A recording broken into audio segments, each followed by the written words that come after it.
sejak Nabi nih,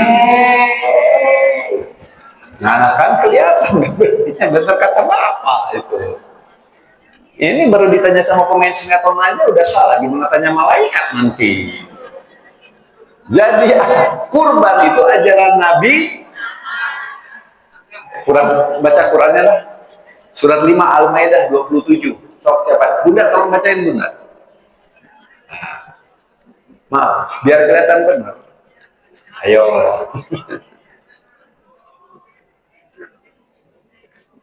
Kurban sejak Nabi siapa?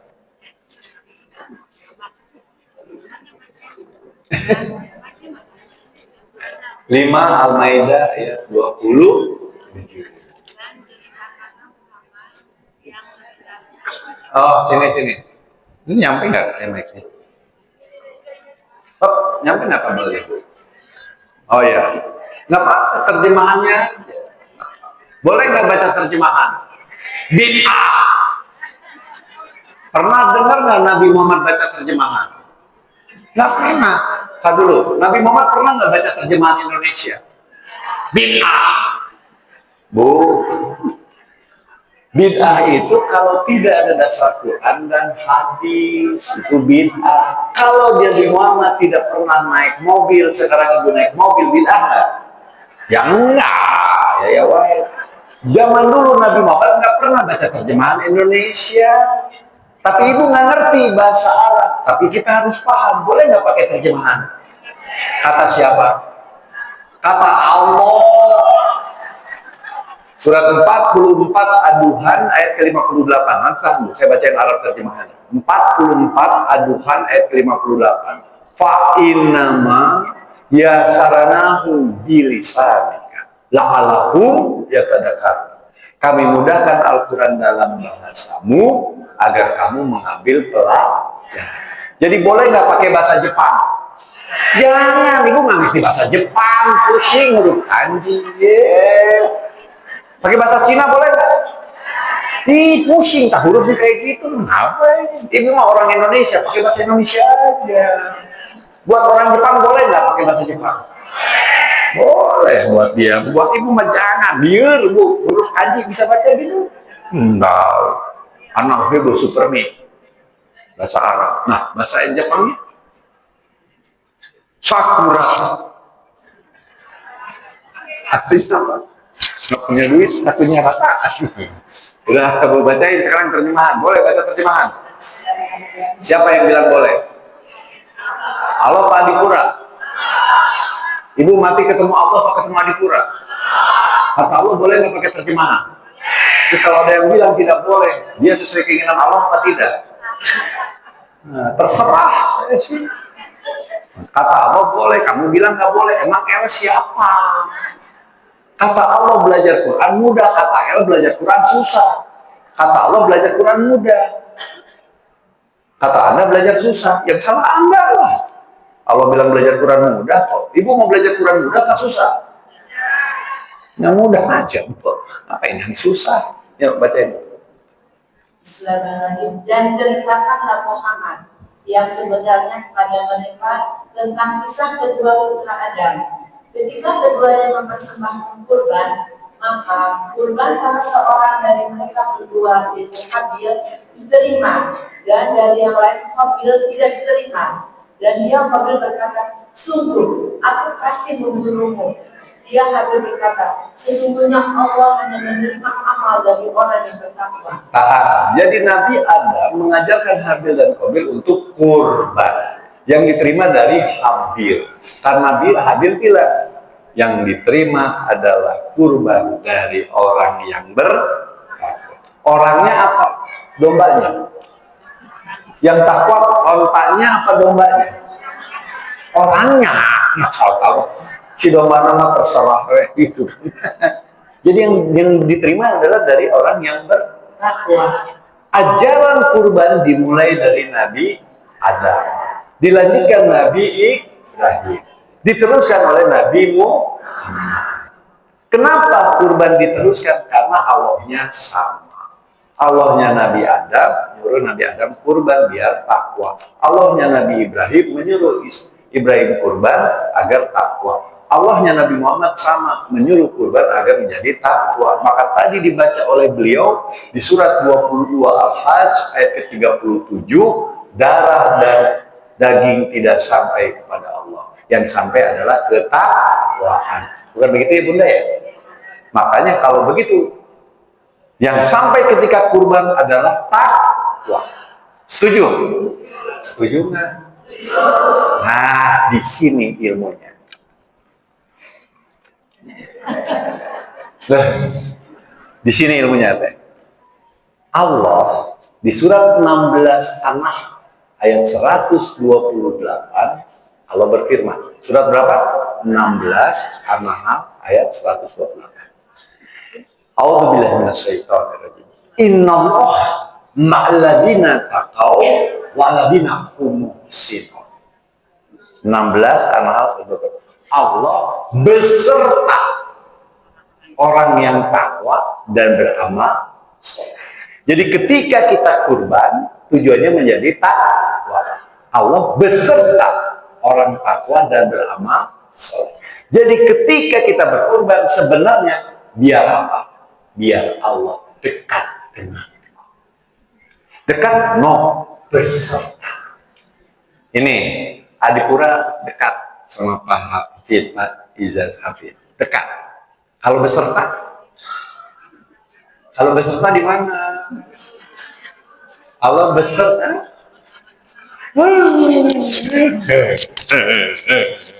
Kan beserta. Kan Allah lebih dekat daripada urat leher.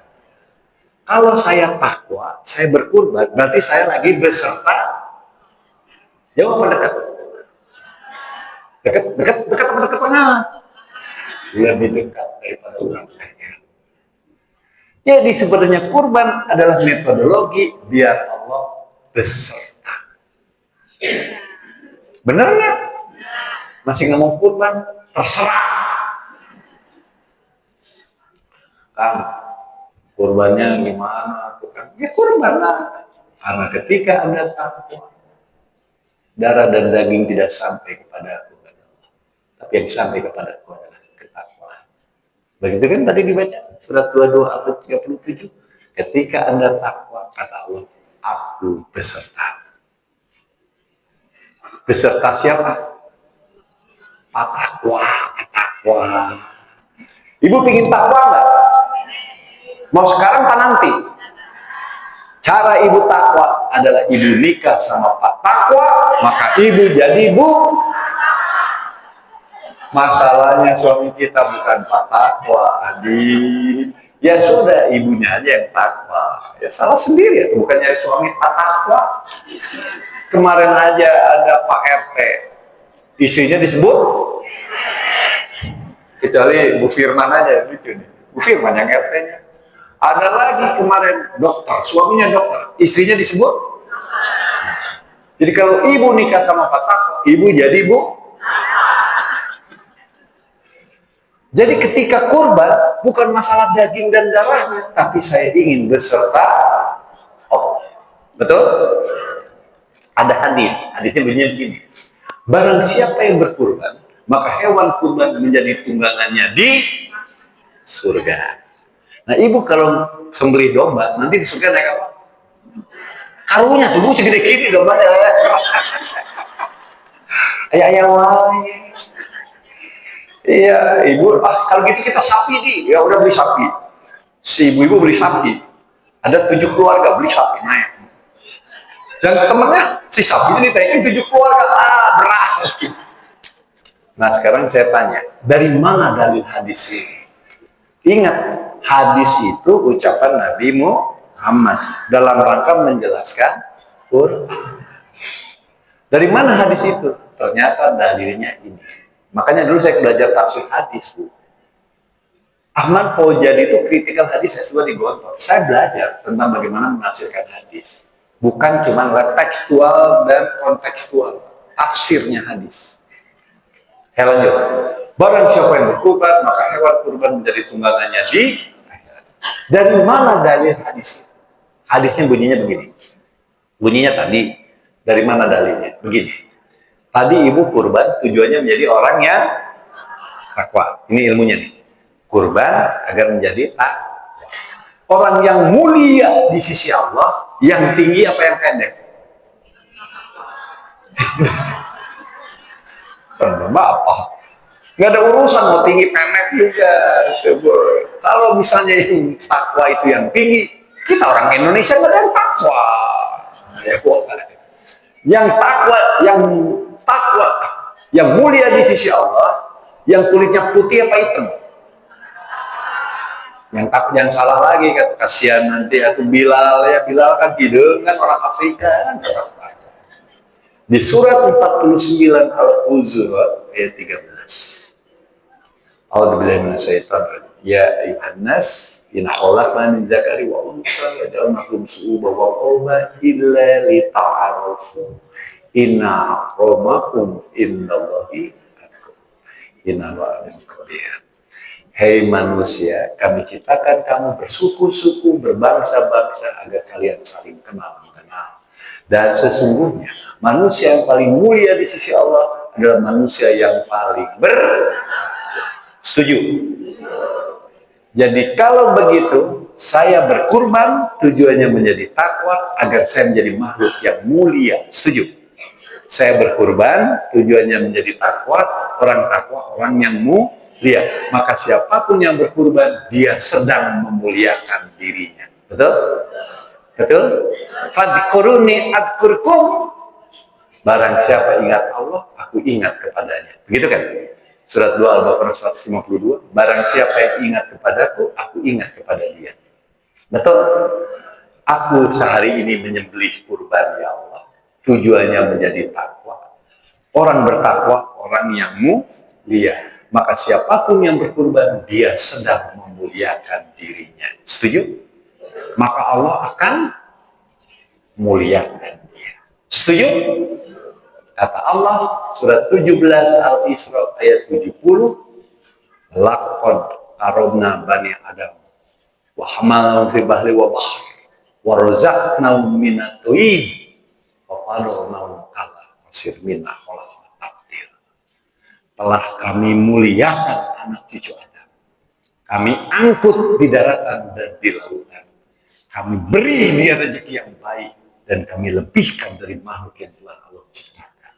Jadi siapapun yang berkurban, tujuannya menjadi takwa, dia memuliakan dirinya, maka Allah muliakan kita, Allah angkut di daratan di lautan. Dari dalil itulah siapa yang berkurban, maka hewan kurban menjadi tunggangannya. Paham? Jadi ibu kalau di sini kurban domba, di sana naik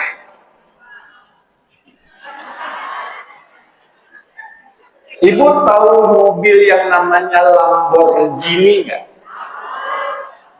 Ibu tahu yang namanya Ferrari nggak? Lambang Ferrari apa bu? Udah. Lamborghini apa bu? Bu, Lamborghini mah tuh banteng atau nggak pernah ngeliat itu.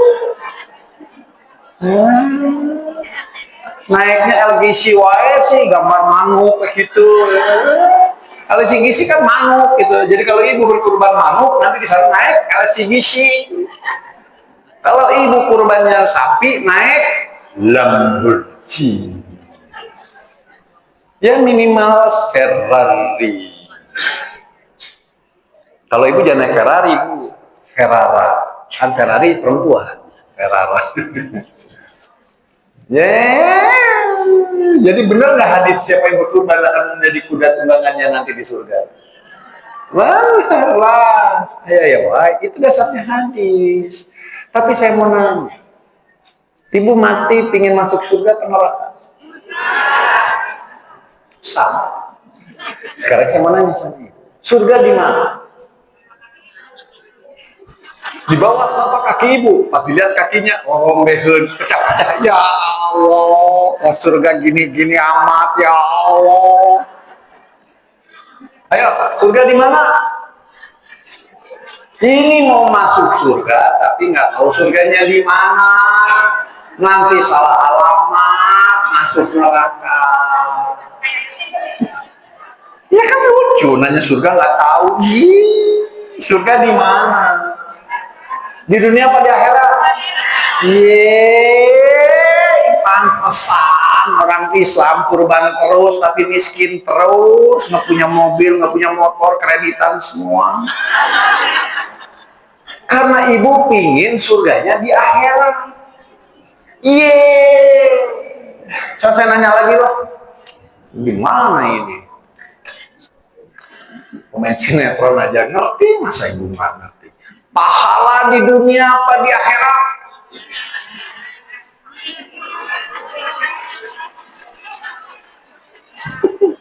Ini gimana? Kalau saya kurban nih, dapat pahala nggak? Di dunia apa di akhirat? Tadi katanya surga di akhirat. Ini nih borok nih namanya. Bu, hadisnya begini bunyinya. Bayar upah sebelum kering. Betul. Jadi kalau ada yang kerja di rumah, Bu, mau nggak ibu kerja di rumah saya? Mau. Kerjanya 1 jam bayarnya 10 juta. Mau. Saya bayar nanti di akhirat. Mau nggak? Ya ibu juga nggak mau. Saya juga sama lah. Di kurang mau nggak syuting? Mau. Kapan bayar? Nanti di akhirat. Enak aja gitu kan Bu. Benar nggak Bu? Kok ibu mau kurban sekarang dibayar di akhirat? Aneh. Nggak masuk akal. Apa? Bu, kita lihat Quran deh, lihat Quran deh. Sekarang surat 3 Ali Imran 148. Ini pentingnya kalau kita belajar sama Quran tuh, Bu. Surat 3 Ali Imran 148. Ini boleh saya bacain Arab terjemahannya biar kelihatan kayak Ustaz, boleh? A'udzubillahi minasyaitonir rajim. Fa'athumullah sawabad dunya wa husna sawabil akhirah. Wallahu yuhibbul muslimin. Allah berikan kepadamu pahala di dunia dan pahala yang lebih baik di. Jadi pahala di dunia apa di akhirat? Kata siapa? Kenapa ibu ngomong akhirat? Jawab.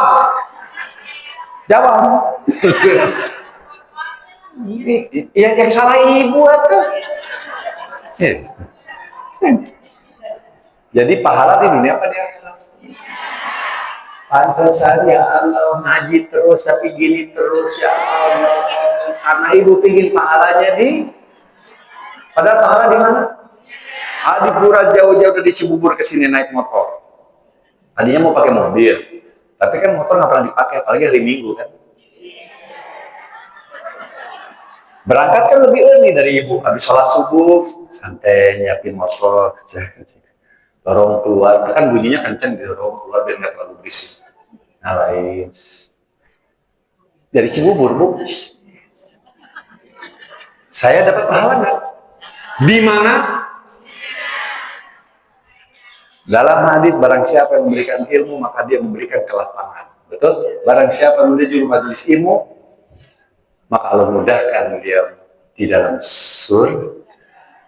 Pahala tadi di mana? Jadi saya mau nanya, surga di mana? Pahala dunia akhirat. Surga di mana? Surga. Surga di mana? Surga di akhirat.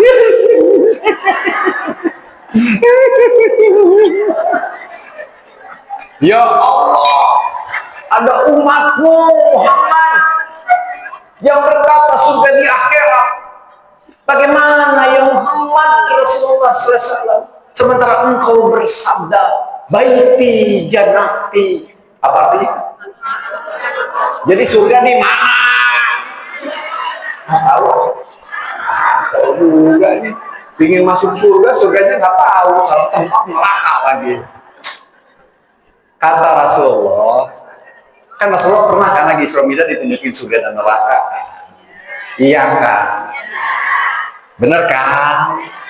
Nah Nabi Muhammad yang sudah pernah ditunjukin surga neraka ngomong, baiti jannati. Apa artinya?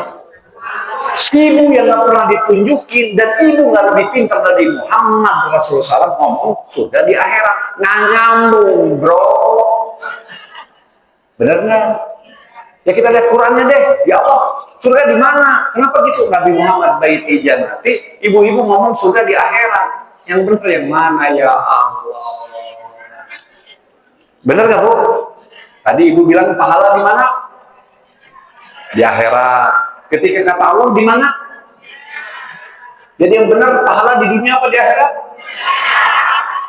Yang benar Quran apa ibu? Quran apa Ustaz? Quran Pak Kiai? Kata Quran pahala di mana?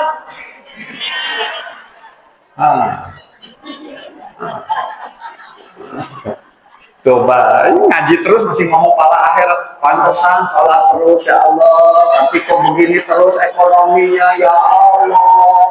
Sholat duha terus biar dapat rezeki, tapi ya Allah token listrik ya Allah, dan kolektor gedor-gedor terus lapar. Kok bisa?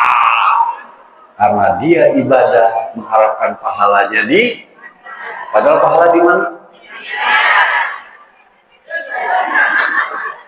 Kenapa saya menegaskan ini, Bu? Karena ada ayatnya, ada hadisnya. Kata hadisnya, jagalah lisanmu, lisanmu doa. Ketika ibu bilang pahala di akhirat dapatnya di, karena ibu yang mau. Kata Allah, bahaya nih di surat 51 Az-Zariyat ayat 23. 51 Az-Zariyat 23. A'udzubillahi minasyaitonir rajim. Fawarabbi samai wal arabi innahu lam'anakum tadbikir.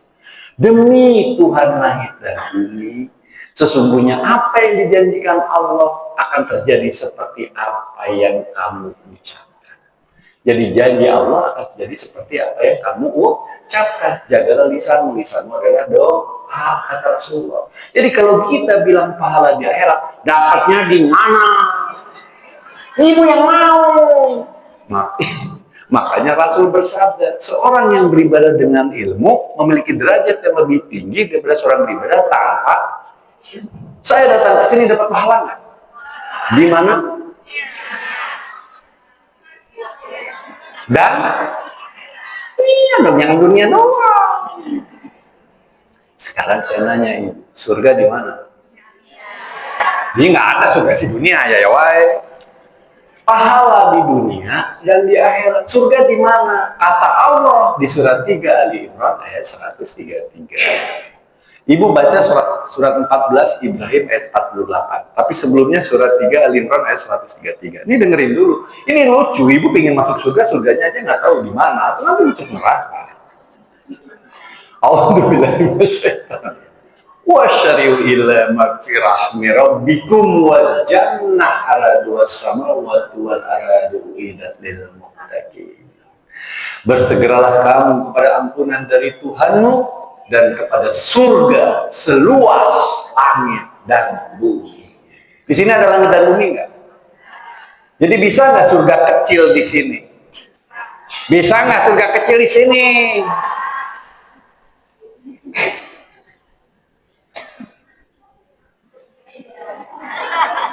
Jadi kalau saya berkurban, maka hewan kurban menjadi tunggangan saya di surga. Surganya di mana? Seluas langit dan bumi. Jangan ngada-ngada. Pahala di dunia dan akhirat. Tapi surga seluas langit dan barang siapa yang mendirikan rumah Allah, maka dirikan istana di surga. Hadis Muslim. Dia pikir surganya di sana. Padahal surga di mana? Seluas langit dan bumi. Jadi kalau saya membangunkan rumah Allah, maka Allah dirikan istanaku di sini dan di sana. Kalau saya berkurban sekarang, maka saya akan mendapatkan kuda tunggangannya di sini dan di sana. Jadi surga di mana? Seluas langit dan bumi. Jangan ngada-ngada. Jangan ngerubah. Surga seluas langit dan bisa nggak di sini? Surga kecil. Kang, kalau di sana gimana? Ibu yang baca sekarang surat 14 Ibrahim ayat 48. Itu pentingnya kita belajar Quran, Bu. Jadi ngerti, oh ini ya. Biar kita nggak salah, pantesan zikir terus, sholat terus, kok hidupnya begini terus, karena dia ingin pahalanya padahal pahala di mana? Dia ingin masuk surga, surganya nggak tahu, pas tangan di neraka nanti. So kayak ya wae. Nah silakan surat 14 Ibrahim 48, Neng bacain Neng. Saya mau minum. Yaitu pada hari ketika bumi diganti dengan bumi yang lain, dan demikian pula langit dan mereka manusia berkumpul di padang mahsyar menghadap Allah yang Maha Esa dan Maha Kuasa. Langit dan bumi dihancurin sama Allah nih, kiamat. Kalau ciptakan langit dan bumi lagi nggak? Itu baca perhatikan, coba ulang. Ini Allah, ini kan ada langit dan bumi kan? Allah hancurin nih kiamat. Allah ciptain langit dan bumi nggak? Itu baca lagi nih. Perhatikan, jangan lihat saya. Lihat Qurannya, coba baca. Yaitu pada hari ketika bumi diganti dengan bumi yang lain. Ini bumi dihancurin kiamat. Nanti di padang mahsyar dibangun lagi nggak bumi? Ini langit di sini dihancurin, dibikin lagi nggak langit di sana? Jadi surga saya di mana tadi? Seluas langit dan di sini dapatkan surga kecil. Dan ketika saya mati nanti dapat surga yang. Jadi ibu pingin dunia akhirat apa akhirat doang? Pilih mana? Miskin masuk neraka, kaya raya masuk surga. Iya, ya ibu yang mau tuh kayak ya baik. Iya, saya mah, Bu, miskin tuh mendekatkan kepada kekufuran, Bu. Makanya saya bilang, adik kurang yang mana? Robbana atina fid dunya hasanah wa fil akhirati hasanah wa qina adzabannar. Surat 2 Al-Baqarah 201. Ya Allah, berikan kepadaku kebaikan di dunia dan kebaikan di akhirat. Karena Allah berikan kepadaku pahala di dunia dan pahala yang lebih baik di akhirat. Karena Allah siapkan kepadaku surga seluas langit dan bumi di sini dan surga seluas langit dan bumi di sana. Ibu kan menginginnya akhirat. Loh, beda lah sama saya. Sekarang beda nggak? Beda nggak pemahamannya? Itu dari dulu Quran begitu nggak? Kenapa dong ibu mau pahala akhirat dulu? Karena ibu belajar ibu bukan langsung ke Quran. Kata cenah, kata ustadz aja belum mati. Maka diledekkan dulu, kayak udah tahu surga aja belum mati. Ya karena dia nggak ngerti surganya, dikitanya di sana melulu. Padahal surga tadi di mana? Seluas langit dan bumi. Bisa di sini nggak? Surga kecil. Maka kata Rasulullah, baiti jannati. Di bawah telapak kaki ibu kan berdiri. Di bawah telapak kaki apa? Bumi. Maka seluas langit dan bumi. Itu maksudnya. Bukan di kaki ibu, rompeheun ya Allah. Wah, berokok. Paham gak nih? Saya ngomong begini sama my wife. Boleh ngomong dikit?